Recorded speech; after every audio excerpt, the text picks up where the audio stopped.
If he believed in what he was saying, why did he work for me?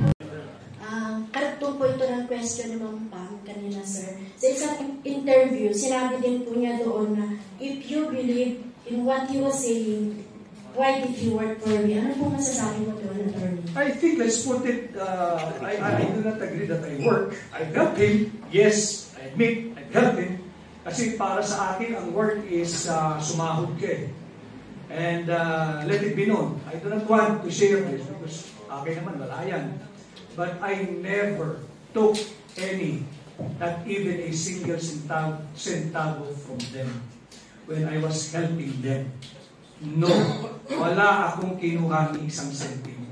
At para lang din malaman ninyo, lagay natin sa tamang konteksto.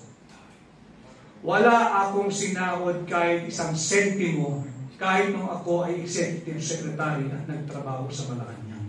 And you can very well verify, validate, and check that sa Commission on Audit. Tingnan ninyo. Wala akong kinuha ni isang sentimo nung ako'y tumutulong sa kanya bilang pribadong abogado, nung ako'y nagpatakbo ng kanyang kampanya, at nung ako'y nagsilbi bilang executive secretary. Wala akong sinahod.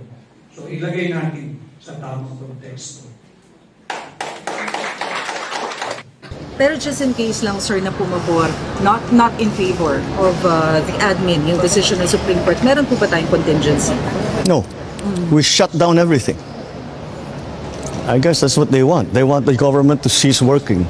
I would like to get your statement, Attorney, regarding doon po sa sinabi ni President Marcos na he will declare or he will shut down the government if ever the Supreme Court will favor to your petition questioning the legality of the government to be defined. As a lawyer, Attorney, as being an expert and as an authority, do you think it's the right thing to do that he will shut down the government? And what will happen to us if ever he shut down the government? No, it's not the right thing to do. At nakakalungkot na nanggaling mismo sa Pangulo. Sapagkat kahit walang contingency plan, ang kahit na sinong namumuno sa atin, in fact, you don't even have to have any contingency plan. You know why? Because the framers of our 1987 Constitution already anticipated an event like this should it happen. Kaya mayroong ang provision sa ating saligang batas na pagka nagkaroon ng ganito, automatic reenactment ng budget of the previous year. Hindi titigil ang ating gobyerno. Governance will continue. Why? By operation of the Constitution. By the dictate of the Constitution, na automatic reenacted ang budget of the previous year. Malinaw yung sa saligang batas eh. So tuloy ang trabaho ng lahat ng naglilingkod sa gobyerno. At hindi sila dapat matakot dahil tuloy din ang kanilang sahod. At hindi rin tayo dapat mag-alala sapagkat yung mga hindi naman mahalagang bill, pag sinabing urgent, ipinapasa eh. Di lalo na yung national budget, obligahin mo yung iyong mga mambabatas, pumasok kayo, overtime tayo, ipasa niyan. Bakit? Mali yung pinapirma nyo sa akin eh. Blanco yung Bicameral Conference Committee report eh.